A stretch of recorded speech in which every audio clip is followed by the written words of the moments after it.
Now, we are starting with our next session, the most awaited, the panel discussion session. And to host this particular event, I would like to call on stage Vaibhavi, Joint Secretary, Awake. A warm welcome to everyone again for this powerful session, Fueling the Future, Navigating Funding and Fintech for MSME Growth. In a world where MSME are the backbone of economic progress, understanding the evolving landscape of funding, financial technology, and digital transformation has never been more crucial. Today's discussion will shed light on the opportunities, challenges, and innovative solutions shaping the future for MSME growth. We are honored to have an exceptional panelist with us today. It's my privilege to introduce the brilliant minds joining us on stage. Leading this high-energy conversation is our moderator and speaker, Mr. Chinmay Anand, a celebrated financial educator, business storyteller, author, and mentor. He is known for transforming complex financial concepts into powerful stories and practical lessons. His work has shaped the thinking of thousands of entrepreneurs, professionals, and students across the country. Let's welcome Mr. Chinmay Anand on stage. Sir, can we please have you on stage? Thank you. Thank you for joining us, sir. Moving on, I would now request our next panelist, Ms. Archana Bailey, Qualified Associate Consultant, Guru and Jana Chartered Accountants, a dynamic finance professional known for her sharp understanding of compliance, financial structuring, and business advisory for MSMEs. She has worked closely with growing businesses to help them become investment ready and financial discipline. With that, thank you for joining us, Ms. Archana. Can we have a big round of applause for all our panelists, please? With that, I'm now delighted to introduce our next panelist, Mr. Debashish Pradhan, Assistant Manager, SIDBI, a seasoned development banker with deep exposure to MSME financing across sectors.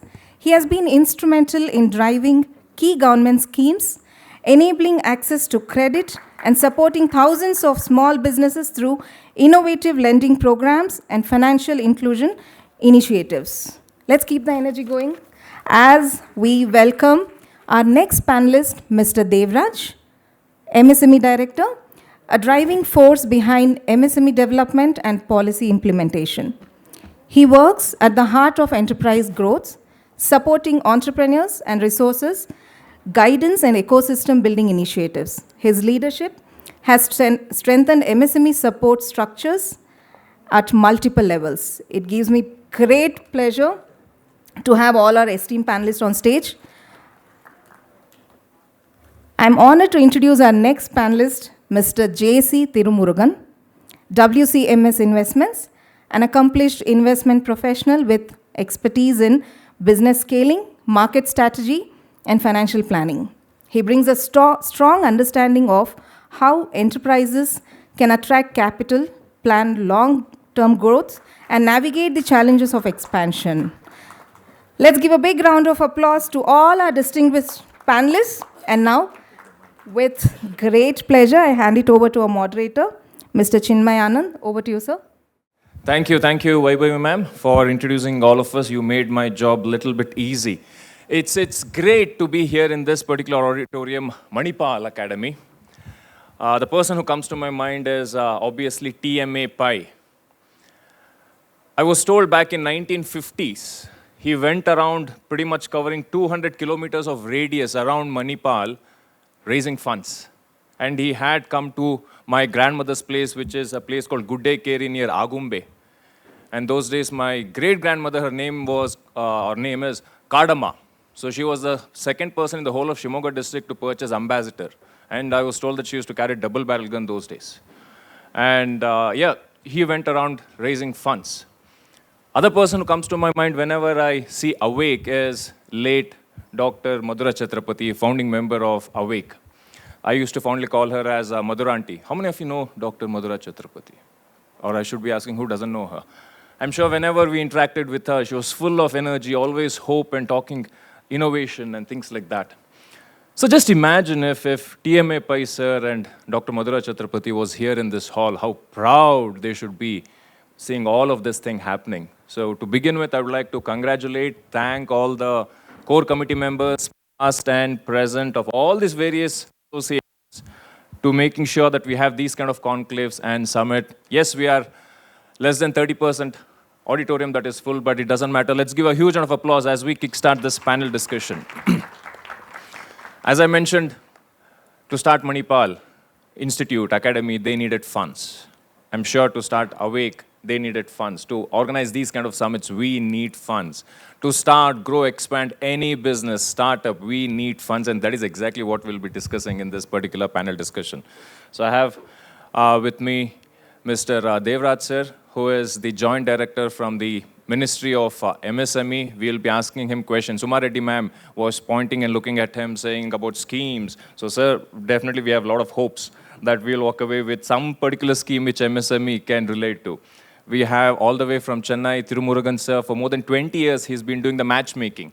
So, startup founders, MSME, people who are looking for funds, and on the other side, he knows people with deep pockets, HNIs who would like to invest, and he has been doing matchmaking. Let us pick his brain with regards to how the deal happens. Then we have a qualified chartered accountant, Archana Bailey, whose core experience and expertise is in compliance and due diligence. So all the investors, after they have said yes, yes, yes, finally the file goes to her table, and if she says yes, the deal goes through.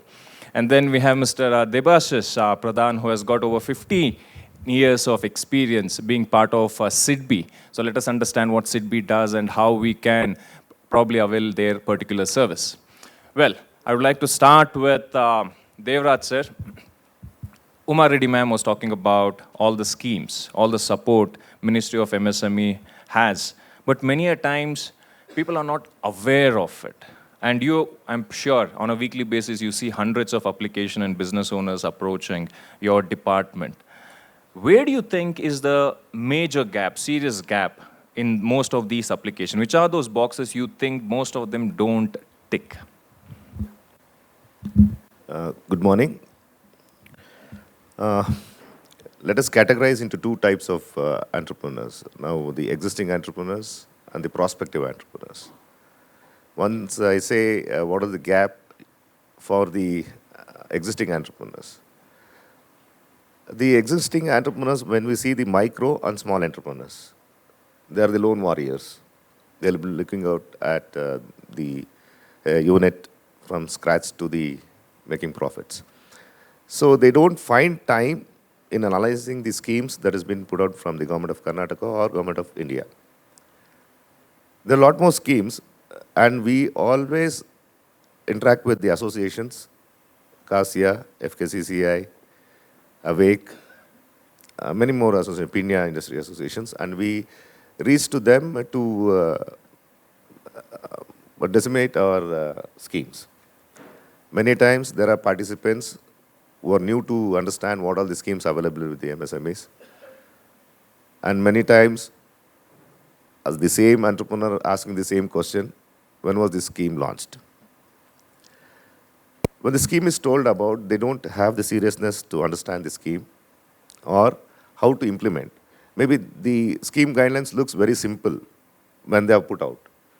Deep inside, they may find so many other the documents to be needed to fulfill that criteria to avail the scheme. So that is one part. For the prospective entrepreneurs, they have a lot of hopes. They come with a lot of hopes that there is a scheme called Credit Guarantee Scheme for Finance. Okay, it goes up to 5 crores. It says, the scheme says collateral-free loan. But as an individual entrepreneur, as a proprietor entrepreneur, am I eligible for that 5 crores? That I should study, that I should understand. Look at my credit scores or the financial disciplines, what I have in my past accounts. So we have to analyze. So that prospective entrepreneurs with initial things will not be eligible for more than 50 lakhs, I believe. Depends on the projects and where they are going to set up and what type of a project it is. As you told about the startups. Every micro enterprise or a small enterprises starting its unit is not a startup. The startup definition itself is a different thing. It should be an innovative one the process should be innovative. So everybody thinks I am a startup. Good that they are a startup, but they don't qualify as a startup for availing these schemes, the income tax benefits that government of India has given for the startup. So they have that criteria. A small change in the process, technology advancement, these should get qualified. So these are all the small things that a micro enterprises or a small enterprises should understand and to avail the benefits of this. Thank you for sharing that, Devraj sir. In fact, I would like to pick one particular point that you mentioned. Not everyone who's starting something falls under the category of a startup. So my question to Tumurugan sir is, in layman language, who falls under the startup category and what's a startup? And who falls under the business owner category? And your observation in the last 20 years of doing the matchmaking. Good morning to all, and it's my pleasure being here. Yes, startup is a big buzzword, and within the younger community, the word goes very strong, and there is a lot of encouragement for the startup, and everyone is talking about startups. But as it's been discussed, there's no fair understanding about a startup. What is a startup? A startup is an idea which is going to disrupt the way in which the existing system is functioning and is going to make the life more simple and easy, and it is going to drive a huge economy into the system is called as a startup.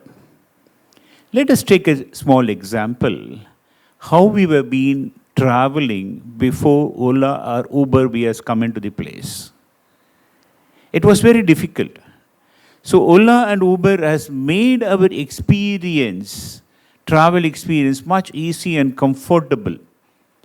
Or rather, let me also talk about something on the payment. We used to always carry cash in our hand. Today, I think we have forgotten to carry our purse in our hand. It's all that you require is only a phone.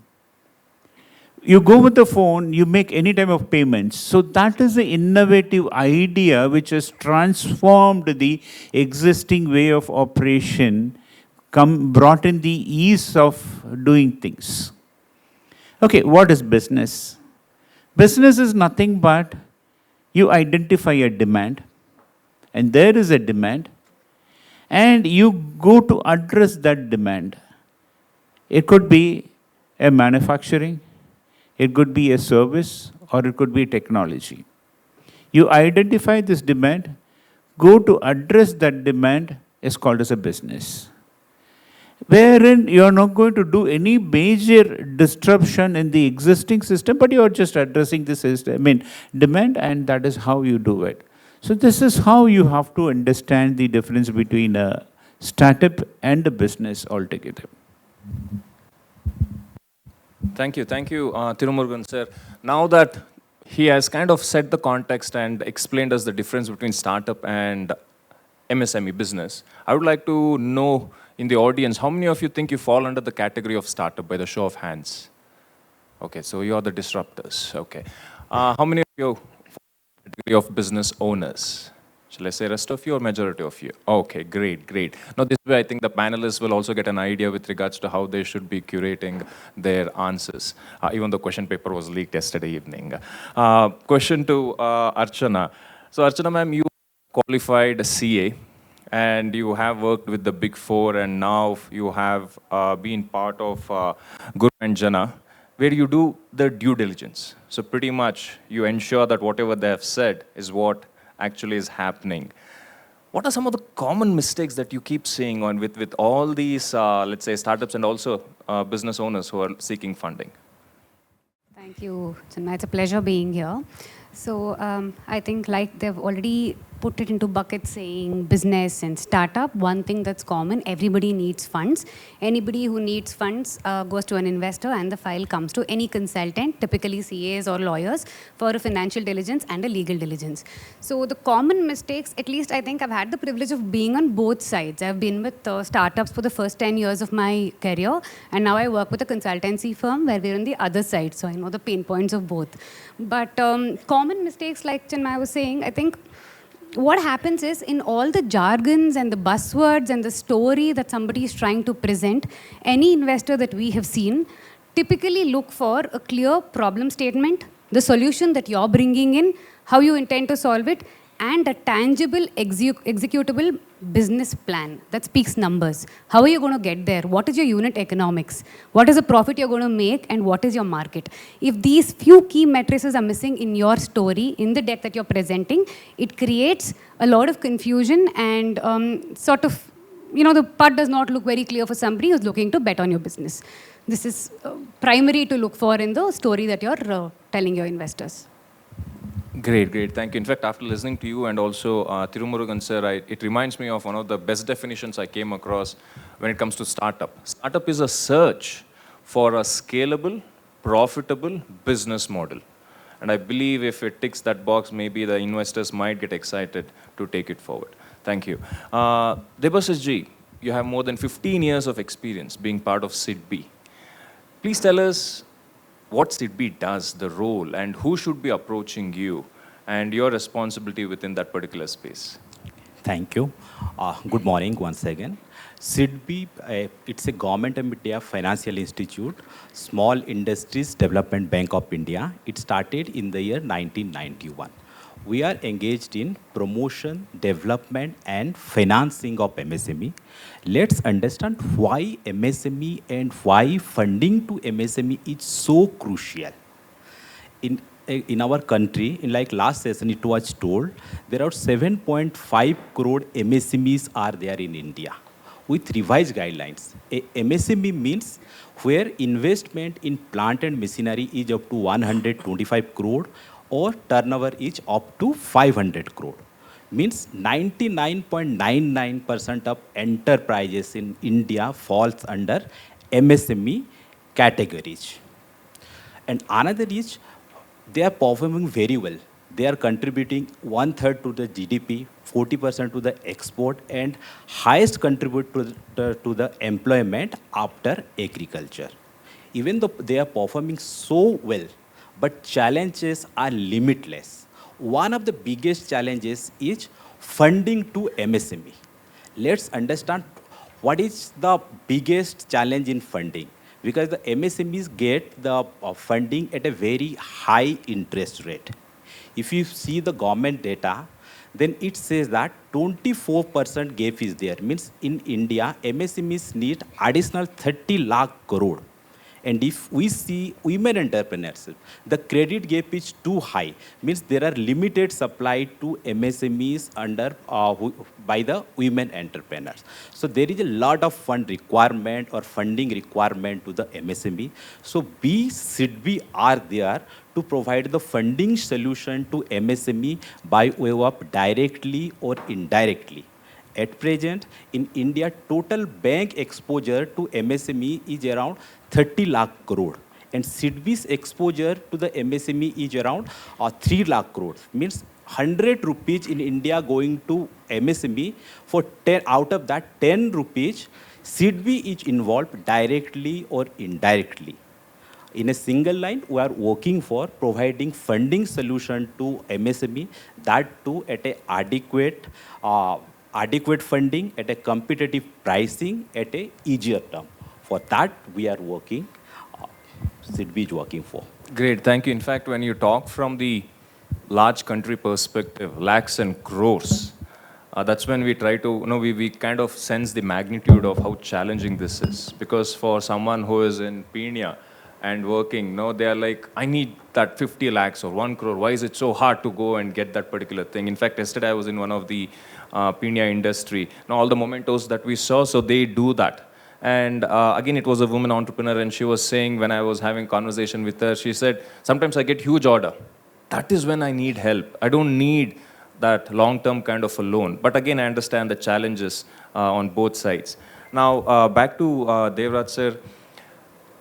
Can you be more specific with regards to, now that we know startups and MSME, what are some of those schemes that you think will be directly relevant to some of these startups and MSMEs, so that people in the audience can immediately relate to and probably explore and think of that as an option? See, in the definition of MSME, startup and the business owner is all same. We don't categorize as startup. We don't have specific schemes for startup. It's only MSME, registered with Udyam registration. Coming to the financial schemes, as I told, it's a credit guarantee trust for MSMEs. There is a collateral-free loan up to 5 crores that has been extended. We have Mudra loans as a business loan, which has been increased from to 20 lakhs for the businesses, any business. The traders can take the benefit.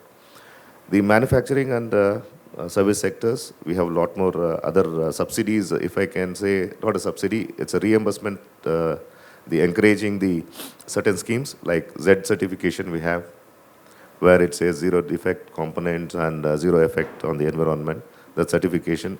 When 90%, 80% the subsidy is given to the micro enterprises, whereas small enterprises get 60% subsidy for getting the bronze, silver and gold certification.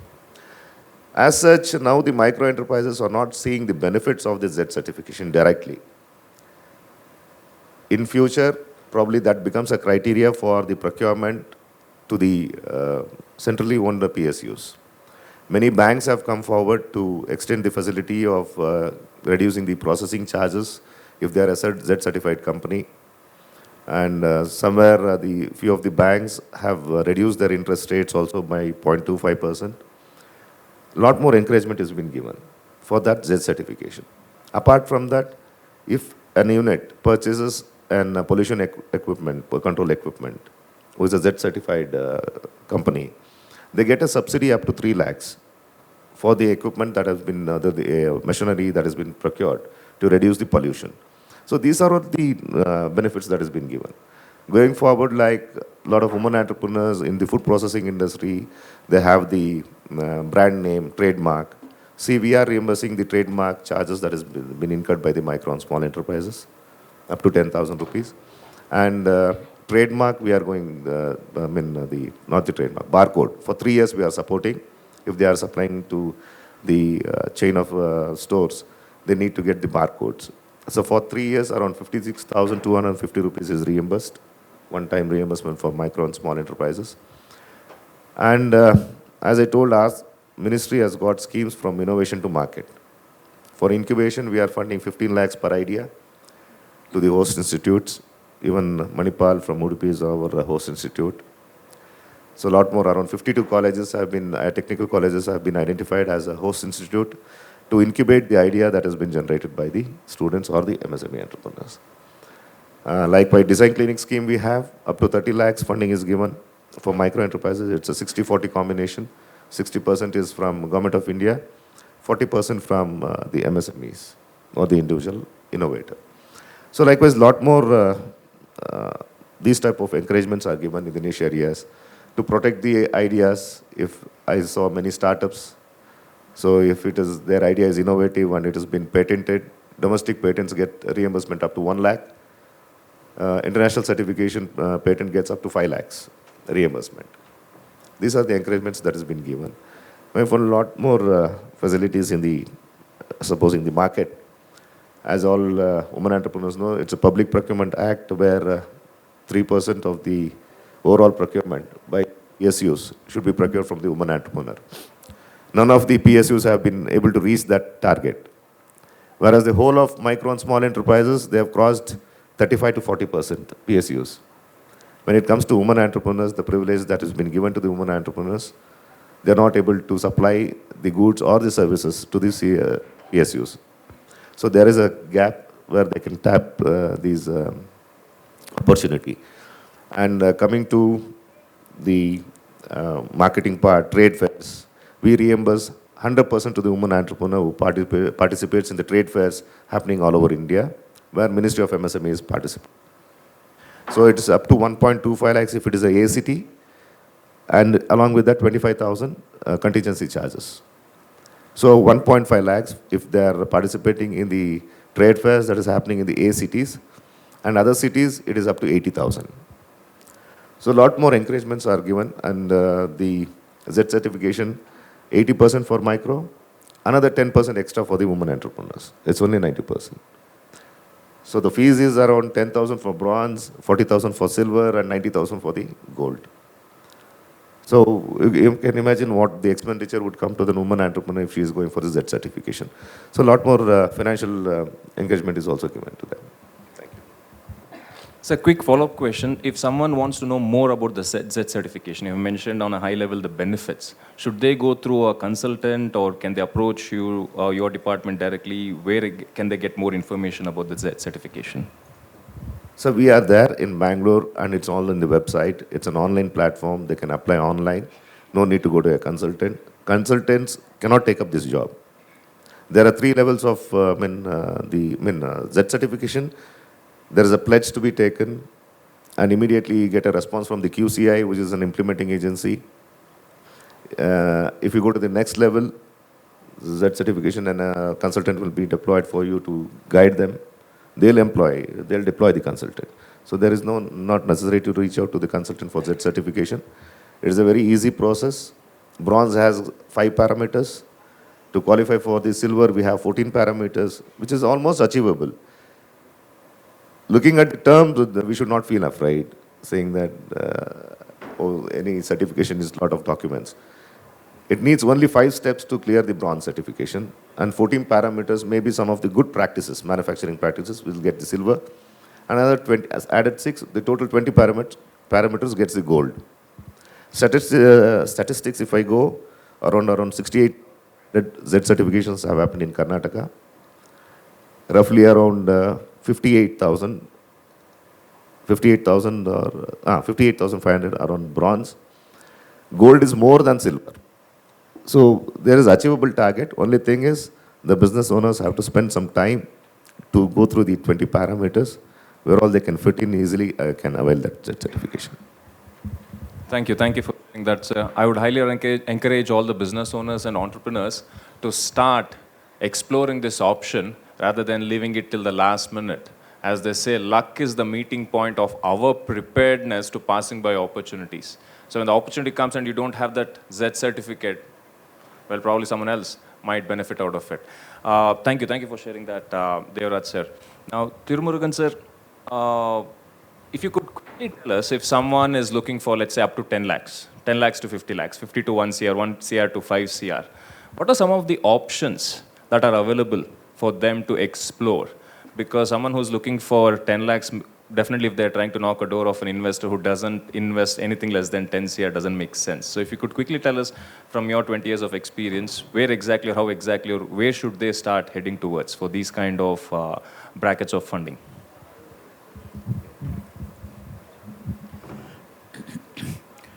So before going in for funding, basically, when it comes to startups, you need to understand there is a lot of options in front of you. So basically, to start with, there is, starting with the bank, you have Mudra loans available, and you have a lot of government grants available. And from there, you have some VCs are available, venture capitals are available, and you have, private equities and FDIs. You have a lot of options, strategic investments, a lot of options available. But unfortunately, what happens is, a startup or a business is very strong in their business. They are the best people to run the business forward. But when it comes to funding or when it comes to finance, their exposure level is very much limited. So now you have to have a fair understanding what is all this. And you have to go out and identify which is going to suit me. You have something called as an angel funding. Yeah, I missed saying that, which has been the buzzword going in, like angel funding. See, we have been discussing, even Manipal has been going out and asking for a funding. Any big organization, they have an initial problem of asking for funding. So you have to identify what is my requirement and which is going to suit me. A wrong pair might have been also a disaster. You have to identify that. That is a tough job. That is where the funding becomes delayed or it becomes a disaster also. Okay. Right, again, when it comes to startup funding, a lot of startup feel that equity is a quick, easy money. But I differ in that. I think any business have to start with something with a debt. Build your books, build your business model, build your valuation, and bring in the equity in the later stage. Gradually, you bring in the equity. But what happens is, in an initial stage, if you're diluting equity too much, at a higher value, see, today, like equity, valuation, this is what has been running in the market. You do that, over a period of time, you don't have a shoulder space, you can't expand. That becomes a problem. The problem is, like, if it comes to the debt, I have to serve the debt. Why should I do that? Let me go for an equity. That is a problem. And then when it comes to an MSME, what I used to say is, MSME is a business model. You have a utilization, you just say, okay, X is what the amount of money I require. When you come with an amount of money you require, create your utilization table and utilization timeline. Break it down. If I need X amount of money, how much money I require for machinery? How much money I require for working capital? How much money required for raw material? So on. You break it down, and you break it down your timeline also. So when it comes to an MSME, it's not that all you require is a debt or all that you require is equity. You might require a debt, equity, hybrid, or a structured product. So the business owner or a startup people have to be aware how we are going to handle finance. Finance is something very, very important. Any successful business in this world is successful because you're strong in your business and you're also strong in your finance. The right product comes into you and you will be able to scale up to the next level. So again, answering, like, either it is 5 lakhs or 50 lakhs or 50 crores, the fundamental is all the same. You need to understand whatever funding I require, which is going to suit me, and how I am going to manage. See, it is, again, like you go to a funding, what you ask is, basic thing we need to understand is, if it is a debt, you have to convince or you have to place, how I am going to serve the interest, how I am going to repay the principal. This is what the main point you have to be clear. You talk about the business model, rather than the business model, you have to convince the person, how I am going to repay the principal, I am going to repay the interest, I am going to serve the interest, and I am going to the principal. If it is an equity, someone is taking risk in investing money in you and wait for you for 5 years or 10 years. At the end of the 5th year, what is the multiple you are going to give him? How are you going to convince him? That is very, very important. If you are very strong in this, I think funding is very easy. Funding is not at all a problem. You fail or it is getting delayed because this basic understanding is not been there. I think this is what you have to be clear. Thank you for sharing that and emphasizing on the basics, Tumurugan sir. In fact, I remember watching this small comedy scene of a Kannada movie. How many of you know Tennis Krishna? Now he goes to a bank and he sits there with the bank manager. Sir, ಬೆಳಗ್ಗೆ phone ಬಂದಿತ್ತು. Morning I got a phone call. You said you're going to give me a loan. Give me the loan. Oh, is it? Yeah, we'll look for a loan. He buys him, gets him a coffee, tea, everything. He drinks. How much do you want? He sells some number. How are you planning to repay the loan? Other bank called yesterday, I'll repay by asking them to pay the loan. And the cycle continues. So definitely that is not a business model. And in fact, one of the investors said, a business owner should not focus on investment. They should not focus on how to raise capital. They should mainly focus on how they can build their startup and business in such a way that is investable, fundable. Because on the other side of the table, the investors are looking for investable and fundable kind of startups. Well, now to ensure that whatever they're saying is what it's matching, it comes to compliance.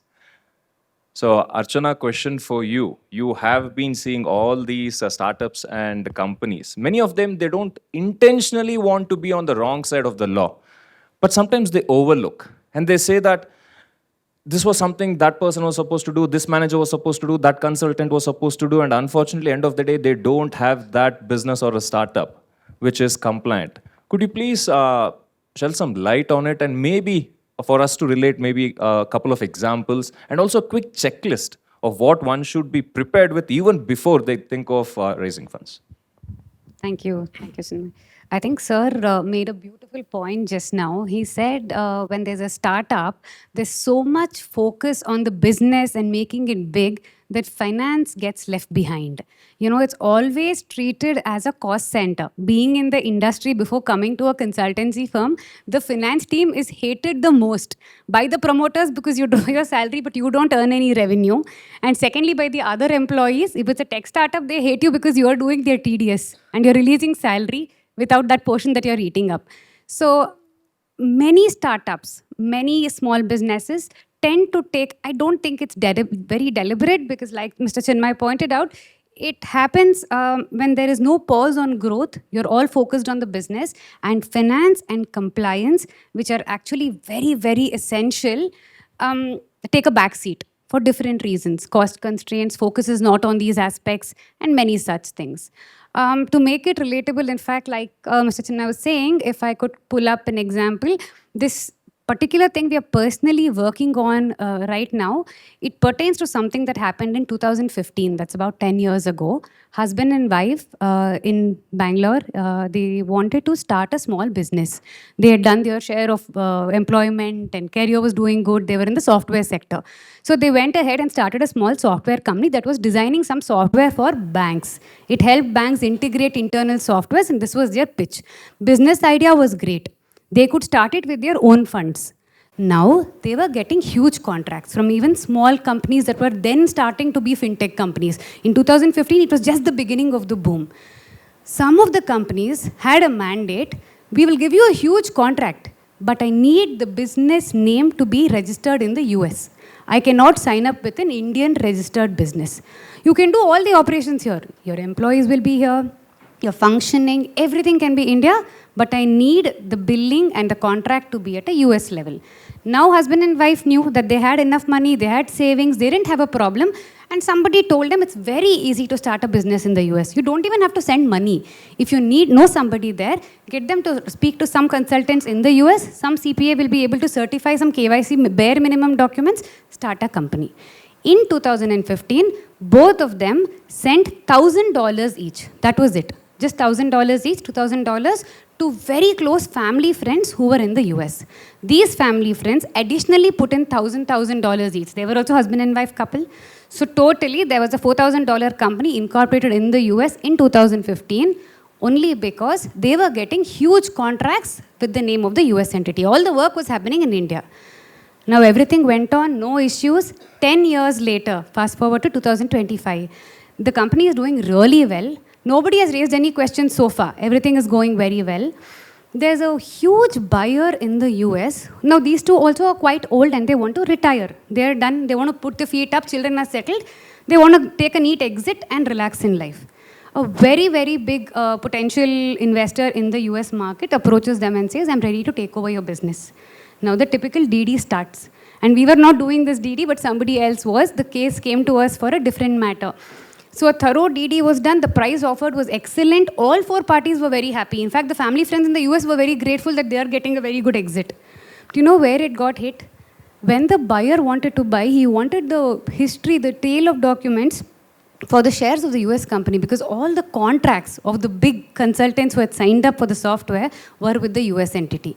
Now, the shares that were invested in by the Indian entity, in today's world, you will very clearly know it's called ODI. It's Overseas Direct Investment. Any Indian resident sending any money to the US, to anywhere overseas to invest a company, should go through your AD bank, should have your forms filed, you have an annual filing to be done. There is a pricing guideline. There are multiple things. FEMA is a slightly complicated law, but very clear, and there are no excuses. You have to have it reported. Back in the day, they did not do it. Now, a simple $1,000 investment done with the intention of getting a contract today has become a compounding matter because it was a pricing guidelines valuation, because the RBI has some rules. They say if you're sending out money, minimum has to be this much. If your money is coming in, minimum this much, etc. Bunch of rules. Now the matter, which was just one issue of non-reporting for $1,000 sent out by one individual and his wife, has become a matter which says, you were supposed to value the shares. Those shares are now valued at X dollars. Now come here and pay a compounding fee that is running in crores. The money that they are making on this deal may not be that much. Now they are fretting. We are going to build a case, represent the matter, plead, but it's unnecessary headache for the client who wants to put his feet up and sit back, to enjoy. So in terms of an example, I mean, ignorance cannot really be an excuse. You have to have the right consultants. You have to. So we keep suggesting do a compliance check. And like Sir was mentioning, we will come to a checklist. Maybe I'll speak to the organizers. We do have a ready-made template that's available on the website. So we'll see if that can be circulated. But it's very important. There are some things that are must-haves and some things that are good to have. The must-haves are your compliances that relate to your cap table and your revenue. You cannot go wrong on these because it will impact any potential exit that you want to do. Another simple matter was where a stand taken on GST. GST is a very common tax. All of us know. When we buy paneer also, we buy GST. All of us know. We are very familiar with it now. Of course, I think we've been lucky that the rates were reduced or removed recently. But so in GST, when it comes to business and the kind of income you earn, especially for SaaS companies, where and an e-commerce marketplace, the product you sell may be for 1,000 rupees, but that is somebody else's product. That becomes your gross merchandise value, your top line. Then there is a certain commission that you are earning on that product. Typically, that's your income and you pay GST on your income. But many companies, to show a very good, healthy top line, get into this accounting mess, where everything is put together, clubbed together, but GST isn't adding up. We had another case where a small company was going in for a consortium lending with a bank. It was going to be led by a nationalized bank, and there was a consortium lending. Entire deal went on hold for a good 23 months only because the stand taken on GST was not clear. They were not very comfortable. So the point being made is the cost of compliance is actually very low compared to the cost of non-compliance. So just keep it in check. Even when the company is small, when you're starting, it really helps. That reminds me, one of my mentors used to always say, cheap accountants, cheap lawyers, cheap consultants are very expensive on a long run.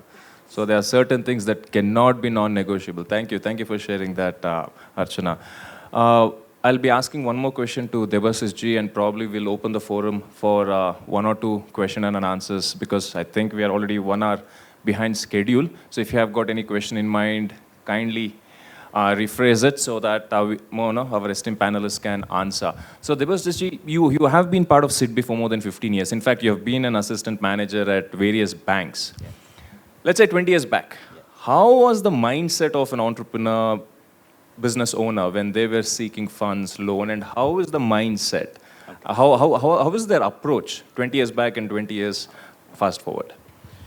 Okay, I can see clearly 3-4 difference if I compare to my 10-year back work and now.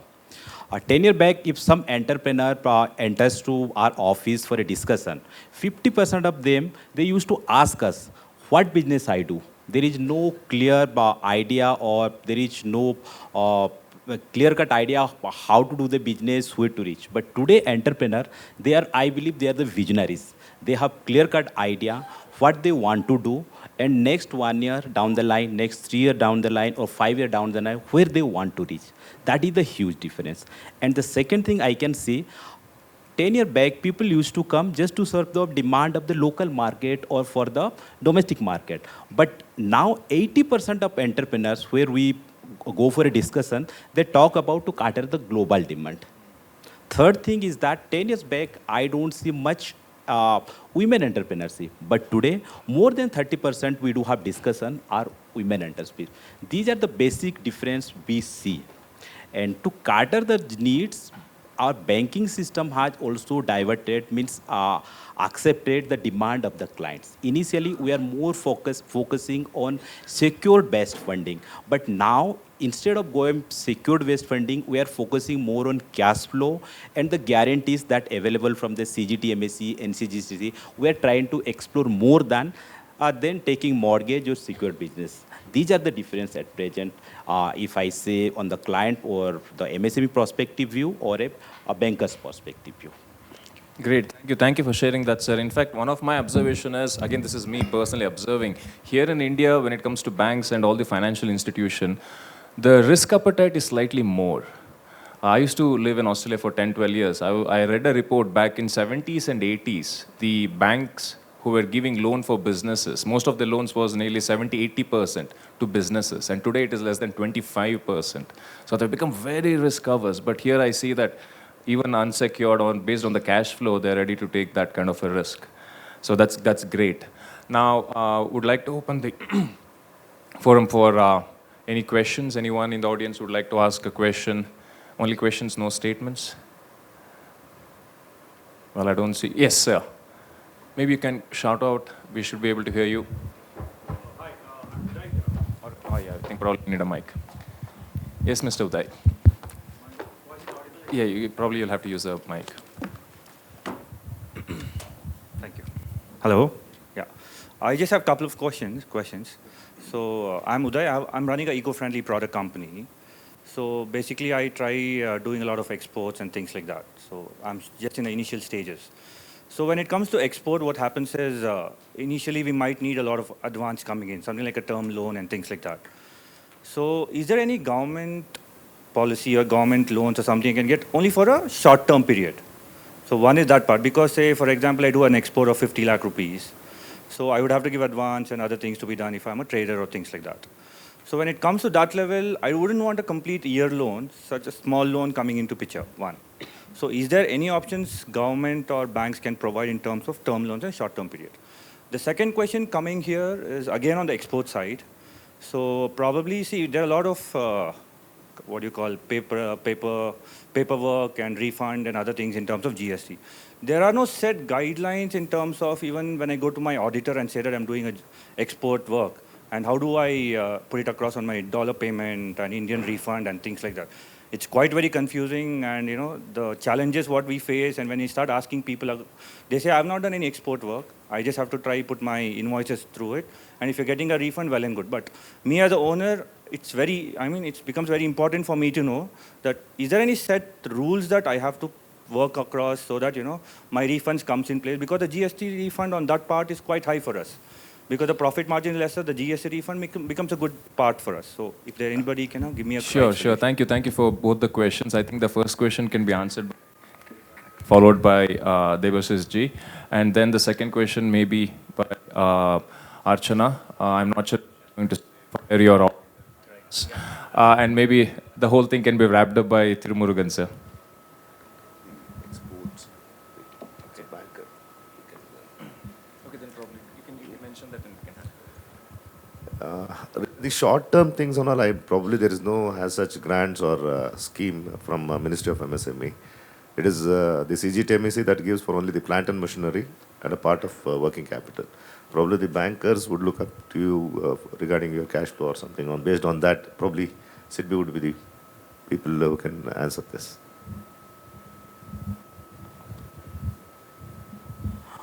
Okay. From SIDBI's, we have a product. If you have any order from any defense PSU or an Indian corporate, if you have the order, then against the order we fund.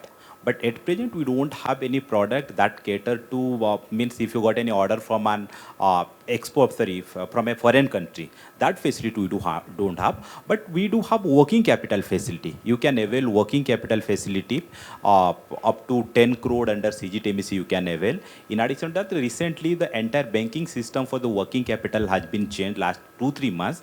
Like we, without much security and without much going detail, through system-based sanction, like automated sanctions process, most PSU bank and private bank have adopted for working capital limit up to 3 crore, where regularly you don't have to submit the stock statements or anything. There is a when you file the application, algorithm is there. If your GST database is proper, ITR is proper, within 30 minutes, your loan will be sanctioned, working capital up to 3 crore. And that entire will be covered under CGTMSE. At present, most of the banks are providing. This is the latest development during last 3 months. Otherwise, up to 10 crore, you can go for working capital under CGTMSE, where you have to provide regular state stock and book statement. That traditional product, anyhow, it's available. So your question was that you have inputs that you're not able to claim as a refund. Is that what it is? Well, yeah, one of them is that. So another point here is, see, when, for example, I'm exporting. So there are documentation which needs to be given during the clearing stages at the ports. Correct. So during that stage, you know, I give a dollar pay, I give a dollar invoice. They say, no, it's not available. You have to give an Indian invoice. Now there are two invoices coming in picture. One is a dollar invoice, another one is a INR invoice. Now the dollar payment is done by him. Now how do I recover the refund which is happening through the INR invoice? So that has become a very big confusion for us, where, you know, we actually don't know how exactly this documentation happens. Understood. There is actually a set procedure. I mean, only because you have exports that are not liable to GST, and I'm assuming you would have your other documentation in place, like your LUT, and to claim that it's not taxable. We'll have to address it specifically, but there is a specific application, and it would be wrong to say that it doesn't take effort. At least the first time to get your approval from the GST department is a time-consuming process. But after that, as far as I am aware, there is a checklist of documents to submit to the GST authorities while you file your periodic returns. On the port authorities, I'm not very clear. It is not my forte to comment on the documents, but the GST authorities, as long as your periodic returns are filed and you're within the eligible conditions where you have an LUT for the exemption and you have your input that is eligible, that should not be a challenge. We could address it if we have more details. We can have a chat later. So when it comes to a startup or MSME, like I think there are two core ideas which has been, as Madam Archana has been saying, has been ignored or been given a backseat: finance and compliance. You don't know when this is going to hit you back, and it is unfair a business owner or a startup business owner to be 100% aware of it. It dynamically changes. Keep dynamically changes. So, like, I think you should have a proper support on that. And this is a point where I am also placing within the government authorities, where a proper support has to be given to these business owners, where they can be focusing only on the business and live this compliance and finance to someone who can support them.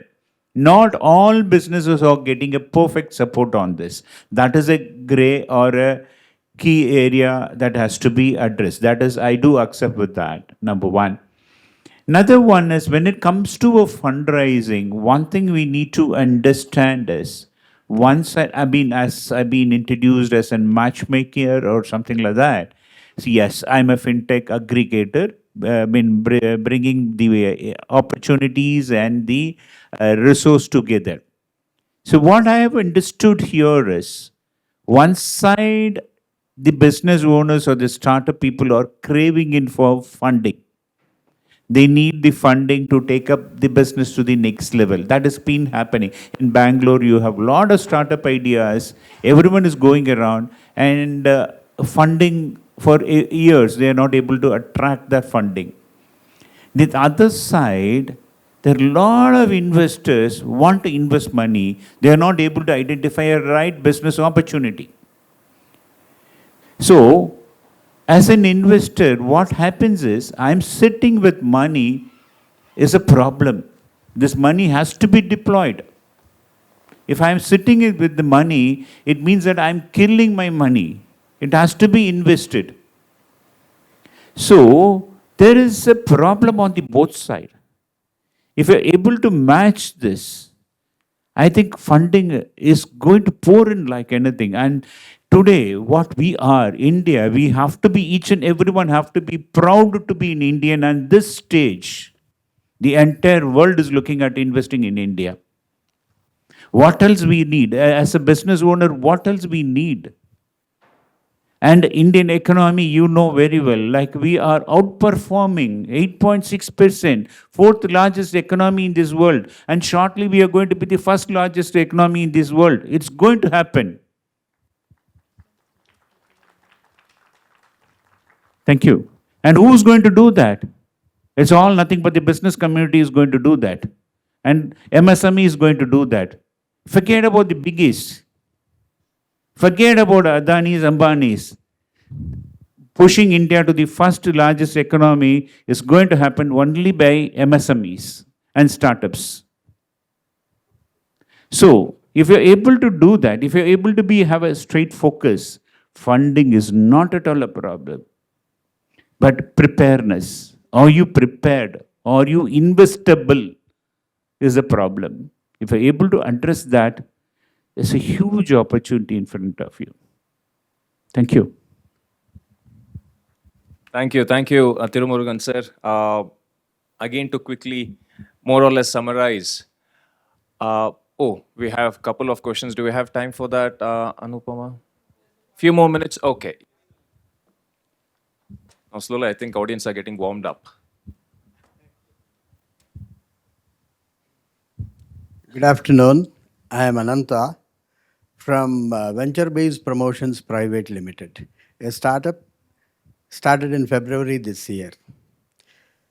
After the exit of IBM, I was just a teacher, and one fantastic idea came when I saw the carbon footprint is going high and high, and especially in Bangalore, when I saw the handbills and insertions in the newspapers.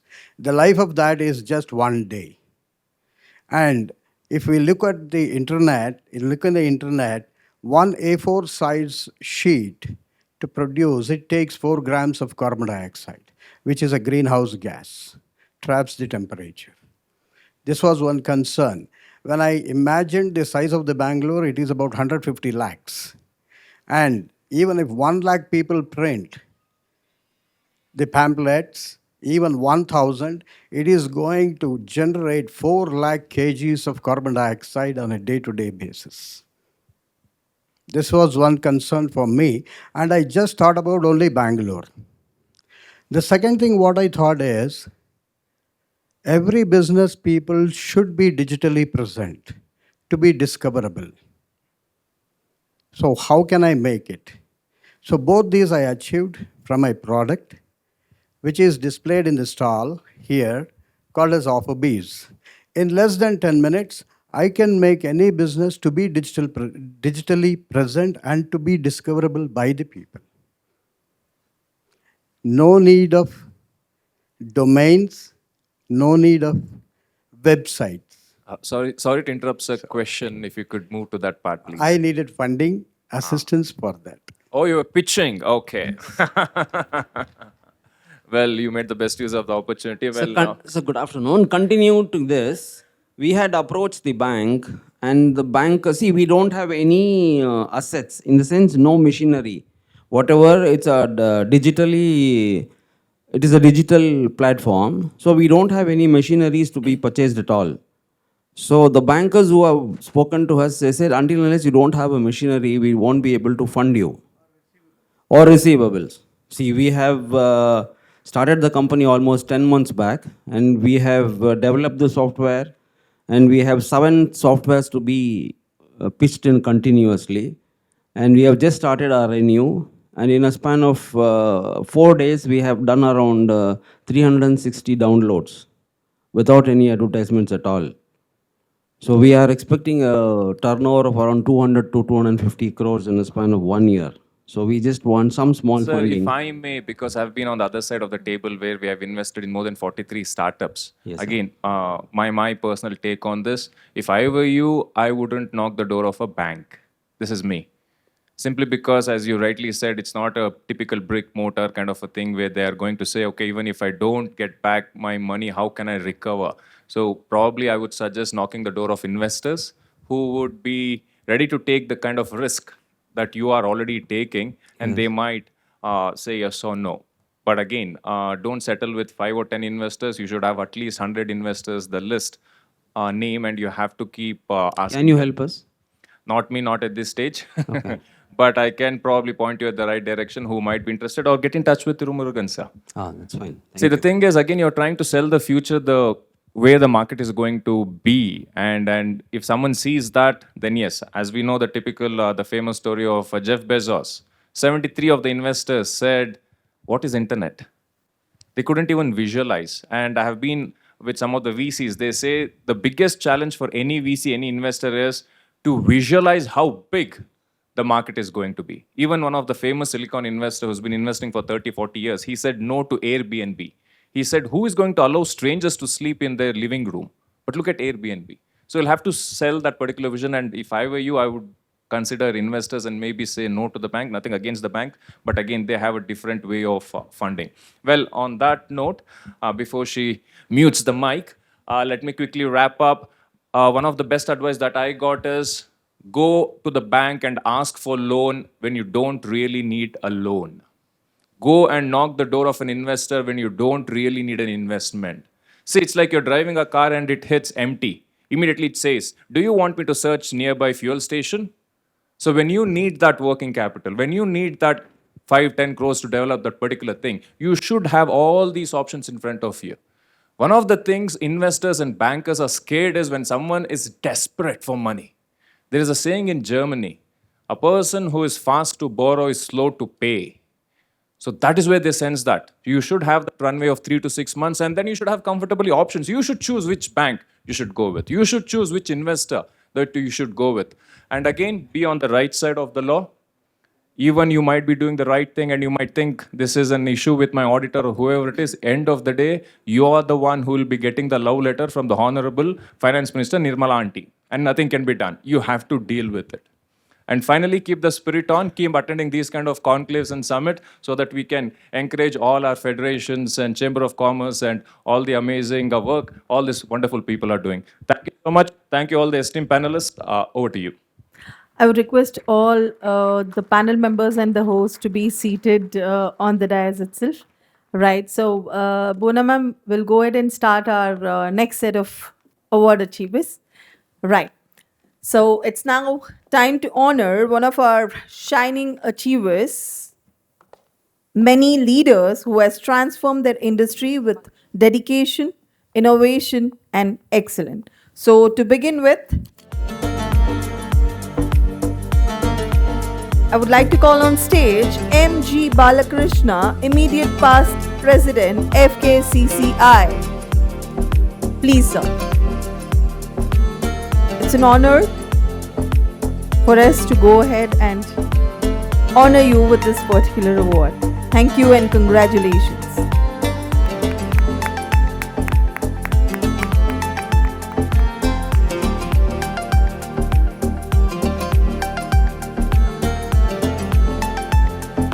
Clapping से energy बढ़ती है.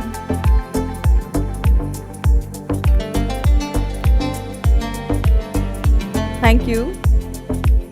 I would like to call on stage Dr. Jacob Krasta, Founder, Chairman, Managing Director, CM Enviro Systems Private Limited.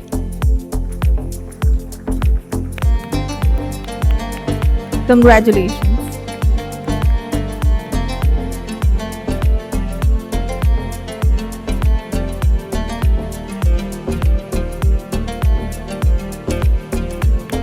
Wow.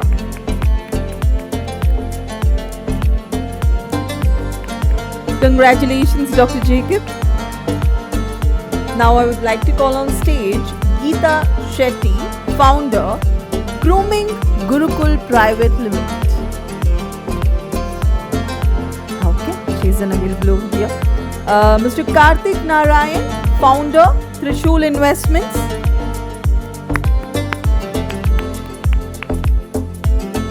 Welcome, Mr. Karthik.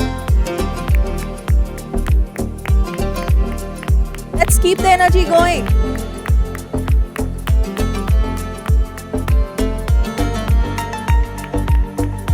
Congratulations, Mr. Karthik.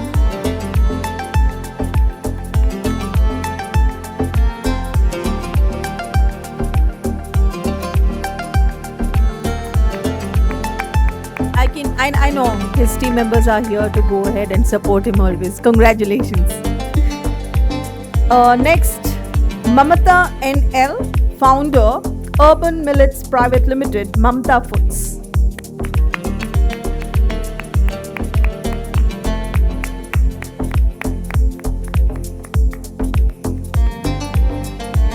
Congratulations.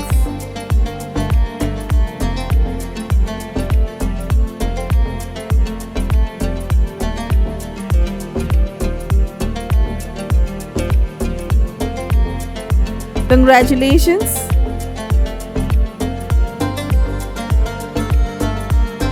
I would like to call next Shilpa Gowda, MD, BNB Hospitality Services Private Limited.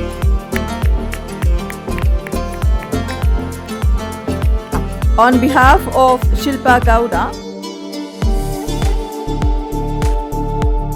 Meenakshi would be receiving the award. Congratulations.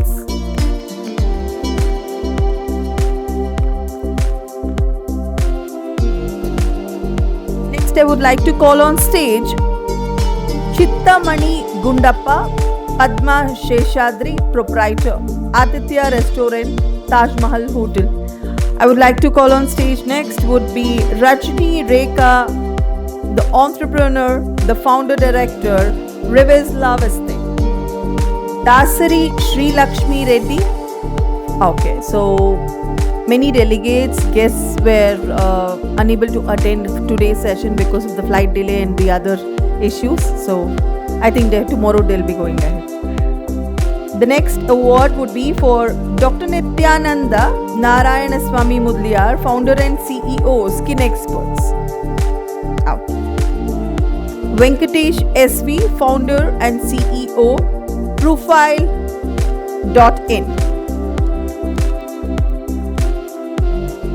Hope I pronounced it right. Congratulations, Mr. Venkatesh.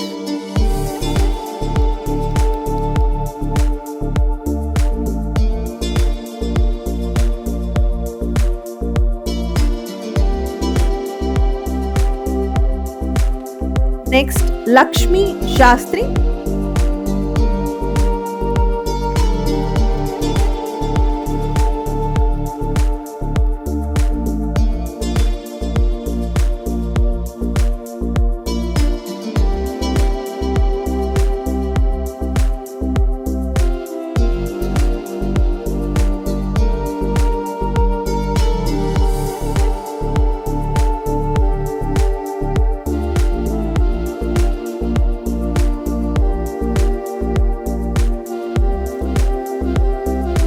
Raj Narayan Gorur. Mr. Raj Narayan Gorur, may I have you on stage, sir, please.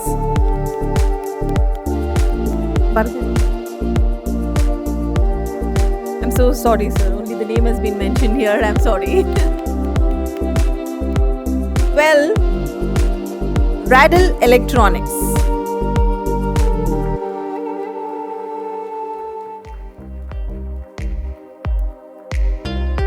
I'm sure most of you are aware over here, clapping improves your immunity, it boosts your confidence level. There is a blood circulation which happens, and they are the acupressure points. Well, the next award will be Mr. Sanjeev Keskar. Mr. Sanjeev Keskar, we would like to have you on stage, sir, please. Congratulations.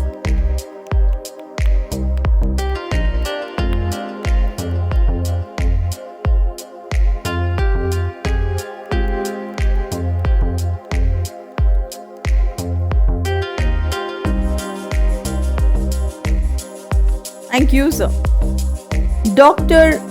Naga Hanumaya, CMTI.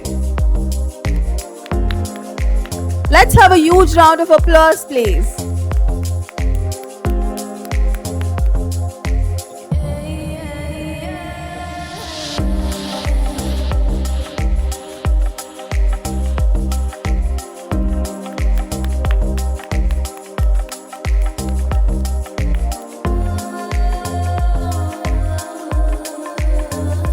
On behalf of Dr. Suresh, Dr. Shivlingaya would be receiving the award from GKVK.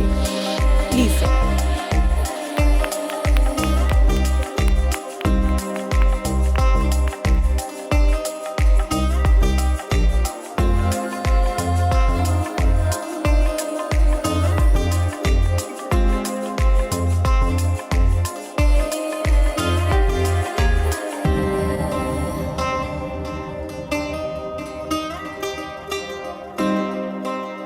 Congratulations.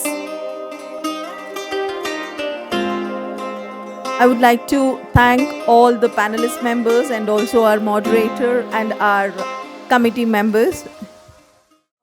Back to me. For the wonderful panel discussion, ladies and gentlemen, once again, huge round of applause. Let me call Mr. Devraj sir to step forward. He is in a rush.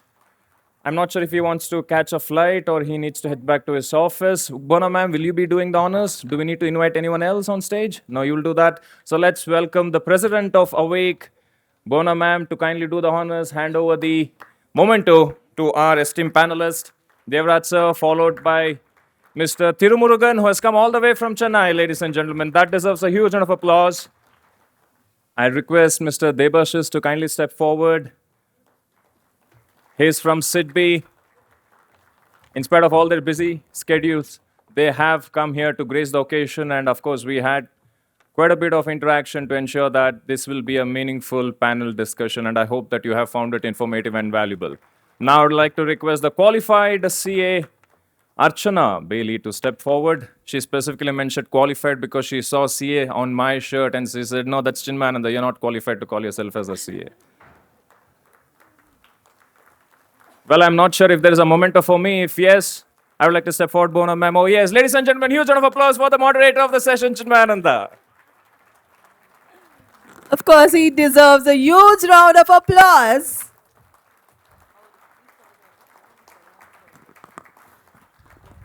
You lit the stage. You made the moderators actually speak. Thank you so much for being here as a moderator.